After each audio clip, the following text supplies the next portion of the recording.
और यू कैसे हैं आप लोग? तारीख 23 मई 2022 में हो गया है 10:57 AM। ये तो इंडियन मीडिया को समझना चाहिए ना। और अगर इलाहाबाद हाई कोर्ट इस बात को नहीं समझ रहा है कि जब ऑलरेडी सुप्रीम कोर्ट में श्री राम मंदिर के मामले में फैसला हिंदुओं के फेवर में आ चुका है, जिसमें कि फुल बेंच बैठी है, पंच परमेश्वर स्वयं बैठे और उन्होंने फैसला हिंदुओं के फेवर में दिया। एक पक्ष आपका जो है मुस्लिम है, दूसरा पक्ष हिंदू है। अब उसके बाद डिस्प्यूट चाहे कहीं पे भी हो, इलाहाबाद हाई कोर्ट को समझना होगा, वरना तो इलाहाबाद हाई कोर्ट पे कंटेम्प्ट ऑफ कोर्ट लग जाएगी।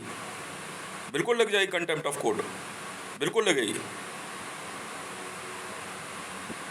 सुप्रीम कोर्ट से नीचे की जितनी अदालतें हैं, अगर वो सुप्रीम कोर्ट की नहीं सुनते हैं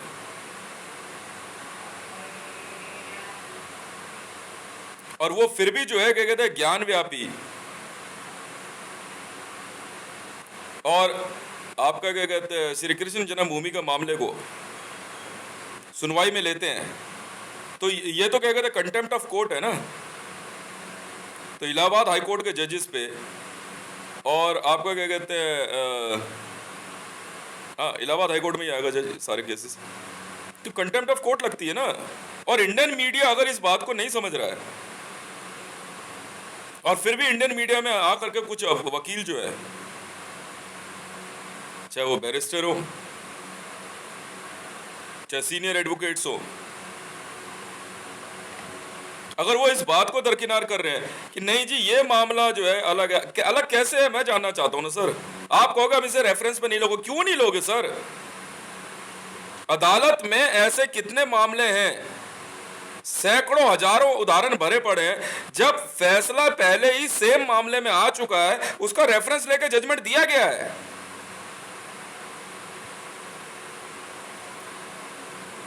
और जब उसका रेफरेंस लेके जजमेंट दिया गया है अदालत में, जो है क्या कहते हैं, मैं आपको दिखाता हूं ना सर, सिर्फ एक आईपीसी ये है, इसके बाद सारी रेफरेंस बुक है कि कब किस धारा पे कब क्या फैसला दिया गया है, वो सवाल ही नहीं उठता है। खामखा आप इस देश को जो है दंगे फसाद में धकेल रहे हो। तो इलाहाबाद हाईकोर्ट के जज के ऊपर भारत में दंगे भड़काने की क्या करे धारा क्यों नहीं लगेगी? मैं तो कहूंगा सेंट्रल विजिलेंस को, केंद्रीय सतर्कता आयोग को, कि आप जांच कीजिए इस बात की, कहीं ऐसा तो नहीं है पैसा लिया गया है, कहीं ऐसा तो नहीं है कि इसके मीडिया ट्रायल के लिए पैसा लिया गया है। आप हिंदुओं के श्राइन को इस तरीके से दूषित नहीं कर सकते, खंडित नहीं करने देंगे आपको, कोई अधिकार नहीं बनता आपको।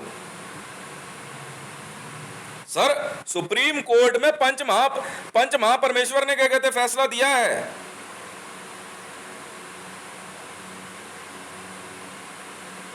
आर्गुमेंट कुछ भी हो, सीधे तौर पे जब मामला वही है सर, एक तरफ मस्जिद है, दूसरी तरफ क्या कहते हैं हिंदुओं का श्राइन है, और फैसला जो है क्या कहते हैं हिंदुओं के पक्ष में आया है। शिकायत करता चाहे आपका क्या कहते हैं केस फाइल करने वाला कोई भी हो, केस तो श्री राम के पक्ष में है ना, वो है तो क्या कहते हैं हिंदुओं के देवी देवता ना। अब आप कहोगे कि वो श्री राम है, वो क्या कहते हैं काशी में महादेव बैठे, वहां कृष्ण बैठे हैं, या हद हो गई यार। हिंदू महासभा की फाइल उठा करके फेंक दी आपको, हिंदू महासभा भी उसमें एक पार्टी था, आपने उनकी फाइल उठा करके एक साइड कर दी, और उसको जो है क्या कहते हैं आपका दूसरा जो विवादित पक्ष है, विवादित कहूंगा मैं उनको, वो विवाद खड़ा कर रहे हैं। विवादित पक्ष के वकील ने जो है क्या कहते हैं एविडेंस हो, आर्ग्यूमेंट हो, उनको फाड़ने का क्या हक है कोर्ट रूम के अंदर?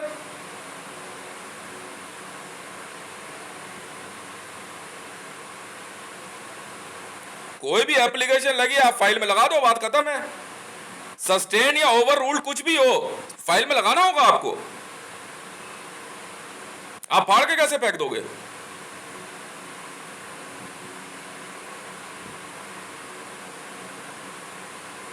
ये तो बहुत ही क्या कहते हैं अजीबोगरीब बात हो रही है भाई। बिल्कुल। मैं आपको बताता हूं, आईपीसी के अंदर भी कितना, हर आर्टिकल के अंदर रेफरेंस दिया गया है, टिप्पणियां दी गई हैं, दृष्टांत दिए गए हैं। टिप्पणियों में साफ बताया गया बनाम किस केस में क्या फैसला आया हुआ है, रेफरेंस लगता है सर। जब सेम मामले में हिंदू और मुसलमान पक्ष हैं, क्या मुस्लिम पर्सनल लॉ बोर्ड पक्ष नहीं था? क्या वक्फ बोर्ड पक्ष नहीं बन रहा था मुसलमानों की जमीन के, क्या कहते हैं, पैरोकारी करने के लिए? क्या पैगंबर के टाइम पे वक्फ बोर्ड था? नहीं था ना। फिर कैसे वो पार्टी बन गए? क्या मुस्लिम पर्सनल लॉ बोर्ड था पैगंबर साहब के टाइम पे? नहीं था ना। तो आपने उस धर्म को मानने वालों को आपने पार्टी माना ना सर।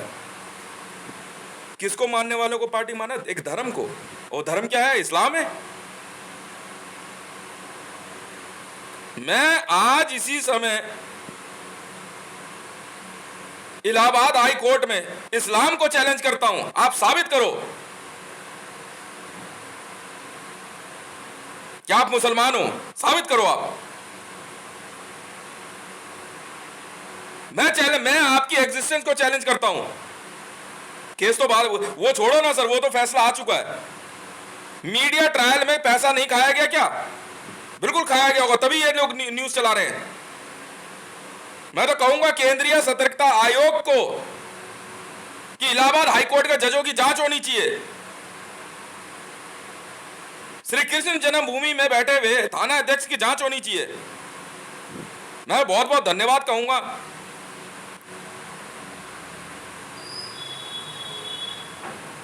काशी पुलिस डिपार्टमेंट को कि उन्होंने मेरे को काशी में पुलिस कमिश्नर माना। बहुत बहुत धन्यवाद, बहुत बहुत आशीर्वाद आपका। जो सही है वो सही है भाई, ये कोई तरीका नहीं होता है। आप इस तरीके से जो है, क्या कहते हैं, सुप्रीम कोर्ट में आए हुए पंच महापरमेश्वर के फैसले को आप नहीं टाल सकते हैं। फुल बेंच ने फैसला दिया है।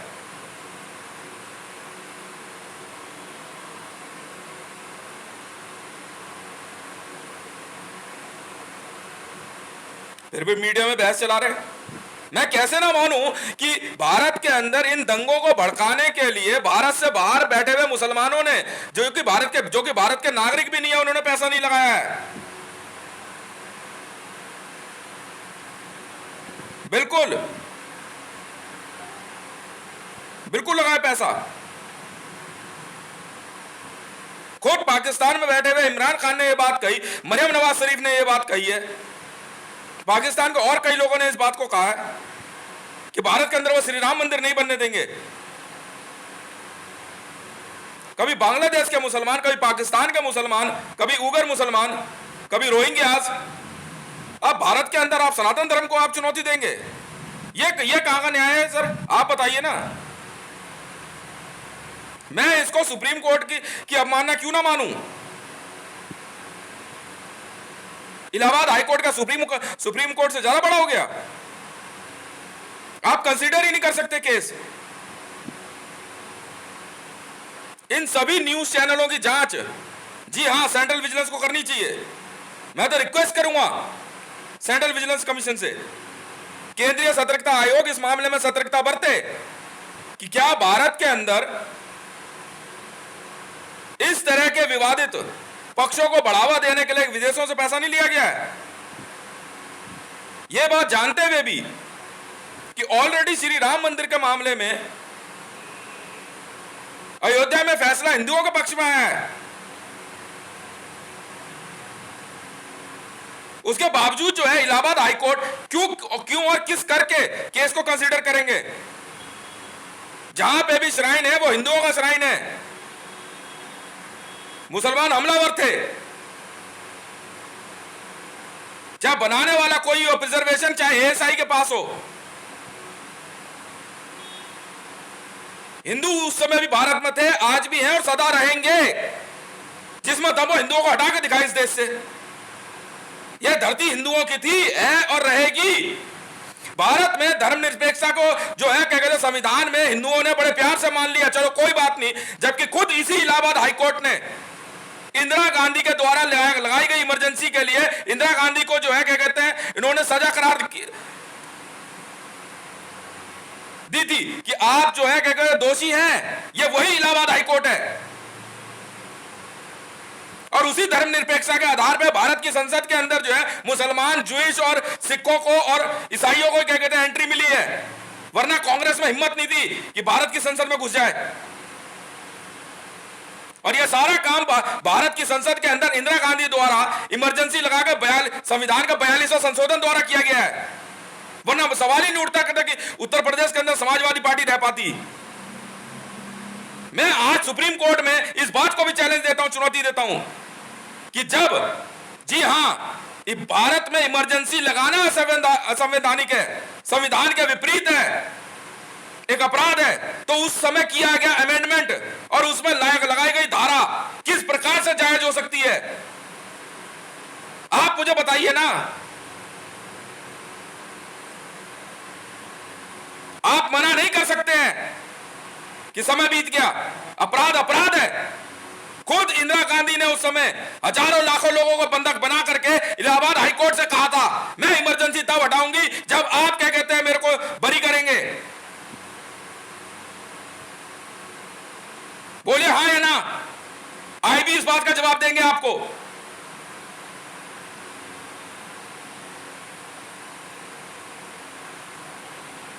इंटेलिजेंस ब्यूरो ऑफ इंडिया के क्लियरेंस के बाद श्री राम मंदिर की फाइनल सुनवाई शुरू हुई है सुप्रीम कोर्ट के अंदर।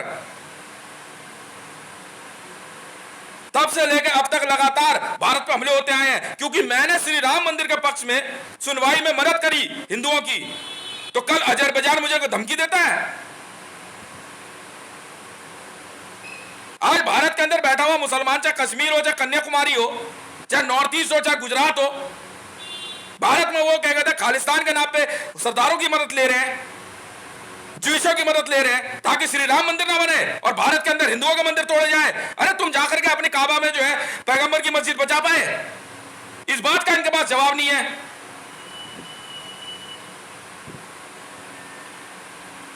यह हमलावर है सर, खुद पैगंबर मोहम्मद, बिल्कुल सही कह रहा हूं मैं, आज से 1500 साल पहले लगभग उसने काबा के ऊपर हमला किया था।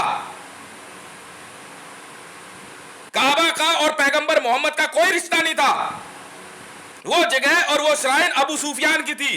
ये वही काम ये तब से लेकर अब तक करते आ रहे हैं। ये हमलावर है सर,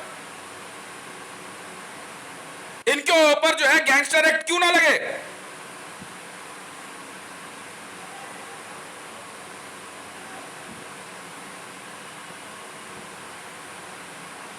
भारत के अंदर, खुद दिल्ली के अंदर सबने देखा, ईद में जब हेलमेट लगाने की बात पर दिल्ली ट्रैफिक पुलिस ने उनको रोक कर चालान की बात करी और सिर्फ इतने कहा कि आप हेलमेट लगा लो, तो उन्होंने बकायदा ग्रुप के साथ सीलमपुर से आकर के दिल्ली ट्रैफिक पुलिस पर हमला कर दिया। पूरे देश ने देखा है।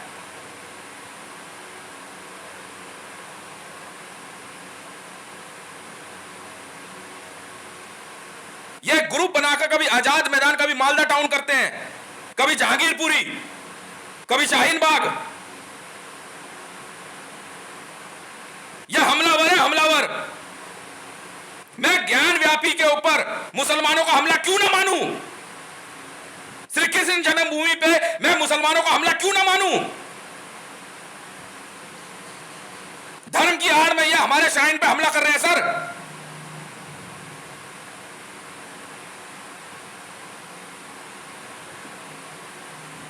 अरे तुम्हें बचाना है, जाके अपने पैगंबर की मस्जिद बचाओ ना, जाके काबा में बचा पाए? इनको मिर्च इसलिए लग गई सर कि नरेंद्र दामोदर दास मोदी ने, आप भी जानते हैं सच्चाई, डिमोनेटाइजेशन करके भारत की नोटों की एसएससी कर दी। 30 ट्रिलियन के लगभग का भारत को नुकसान हुआ। पर इसको जब जिस दिन से यह पता लगा इन सबको कि जिस नोट को इसने कागज की रद्दी बोला था उसको खरीदने वाला उस रद्दी को मैं हूं। खुद रिजर्व बैंक ऑफ इंडिया में बैठा शक्तिकांत दास जानता है, उस रद्दी को मैंने खरीदा क्योंकि मैंने डिमोनेटाइजेशन का विरोध किया था। इसके अनुसार वो नोट जो है गैर कानूनी था, पर मेरे लिए वो जायज था। मैंने वर्ल्ड बैंक में उसको कैश कराया। इस बात का बुरा लग गया इसको और मुसलमानों को। मैंने बचाया इस देश का पैसा।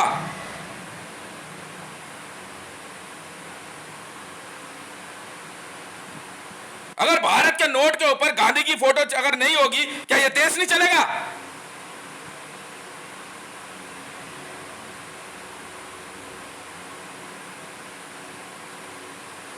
यहां बैठ करके ये लोग जिस प्रकार की दलीलें देते हैं मीडिया में, क्या बेस है उसका? सोनिया गांधी जी भारत के अंदर आई, राजीव गांधी जी से उनका विवाह हुआ, तो वो यहां बैठ के वेटिकन की नीति चलाएगी? क्या हम नहीं जानते थॉमस ने क्या किया था? फूड सिक्योरिटी बिल की कॉपी आप पर पास कराना चाहते थे संसद में। संसद में आने से पहले वो कॉपी, वो बिल वेटिकन कैसे पहुंचा? क्या ये ब्रीच नहीं है, सिक्योरिटी ब्रीच? संसद में आने वाला बिल वेटिकन कैसे पहुंचा? खुद पीआईबी की रिपोर्ट है, press information bureau of India की। उनकी विजिट वेटिकन में 2 बार हुई है सर, 2 बार।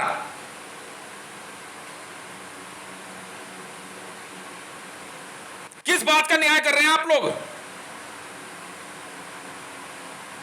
1947 के अंदर भारत का बंटवारा ये धर्म के आधार पर करते हैं। कौन मदन मोहन मालवीय है? हिंदू मुस्लिम एक साथ नहीं रह सकते, नहीं रह सकते तो जाओ ना यहां से। 1947 में भारत का बंटवारा धर्म के आधार पर हुआ था, बिल्कुल हुआ था। तो भारत के अंदर इनका कोई अधिकार नहीं बनता है। बस चाहे वो मस्जिद बाबर की हो, चाहे अब्दाली की हो, हमें कोई मतलब नहीं है। आप जा सकते हैं यहां से। आप क्यों रहे अपनी मर्जी से?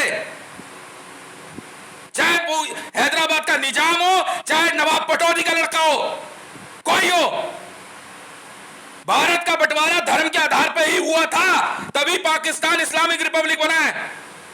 और यह इंदिरा गांधी, फिरोज गांधी से विवाह करने वाली जूश, इसने इमरजेंसी लगा के भारत को धर्मनिरपेक्ष बनाया।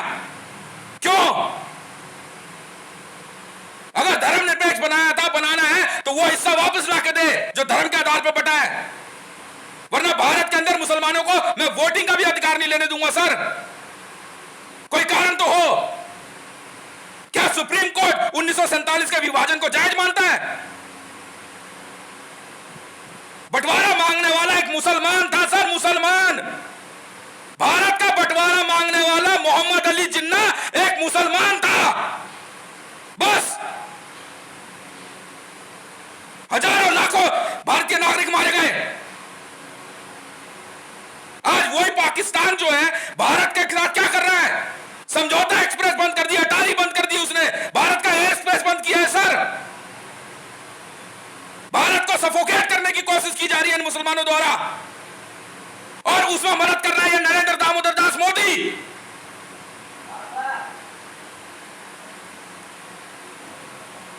क्या हम भारत छोड़ के चले जाएं? हम हिंदू नहीं हैं, कहां जाएं हम? कभी ज्ञानवापी तोड़ने आ जाते, कभी कृष्ण जन्मभूमि। आज सोमनाथ का झगड़ा लेके बैठ गए। क्यों किया था 1947 का बंटवारा?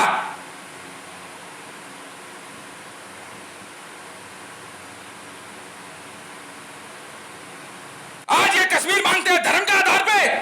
क्यों? वहां मुसलमान ज्यादा है और कश्मीरों पर कश्मीरी पंडितों का कत्लेआम होता है। द्रोणाचार्य मंदिर तोड़ दिया गया वहां पे। आज हिंदू मंदिरों के हालात देखो क्या है। और हुमायूं का टॉम्ब, आपका सफदरजंग मकबरा है, चमकाता रहता है। ये ऐसा ही मुसलमानों की धरोहर को चमकाता है। कोणार्क के सूर्य मंदिरों को देखो क्या हालत है। ताजमहल पे लाखों करोड़ रुपए खर्च करने की बात करने वाला एएसआई क्यों नहीं जवाब देता दक्षिण भारत के मंदिरों पे?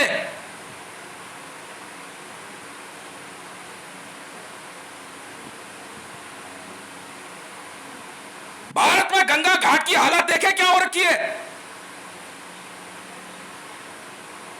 यमुना के हालात देखे क्या है। कानपुर में देखे क्या करते हैं मुसलमान। जानवर काट काट के सारी गंदगी नदी में फेंकते हैं। इसको देखने वाला कोई नहीं है। तब कहा जाता है प्रदूषण विभाग। सर हम गाय कटवाने वाली है कांग्रेस, क्या हिंदुओं की भावनाओं से खिलवाड़ नहीं करती?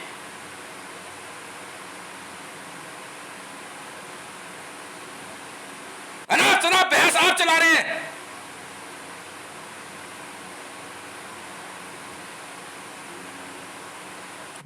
हिंदुओं का था, है और सदा रहेगा। बस।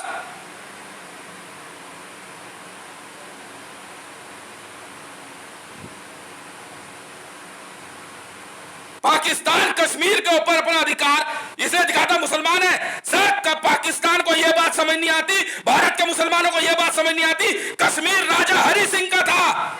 लेटर में क्या लिखा वो बात की बात है, वो एक हिंदू राजा की जगह थी, इसलिए उस पर अधिकार हिंदुओं का है ना कि मुसलमानों का। सबसे पहले यह समझिए पत्र में क्या लिखा है, बात की बात है। हिंदुओं की संपत्ति सिर्फ हिंदुओं की है, मुसलमान की कभी नहीं हो सकती। खुद पाकिस्तान ने कई बार एडमिट किया है कि राजा हरि सिंह का लेटर सार्वजनिक करो, करो, प्लेबसाइट करोगे, क्यों करोगे? संपत्ति राजा हरि सिंह की है। जी हां, कश्मीर के महाराजा की। कौन है फारूक अब्दुल्ला? खामखा की बहस ना हम सुनते, ना हम सुनना चाहते हैं।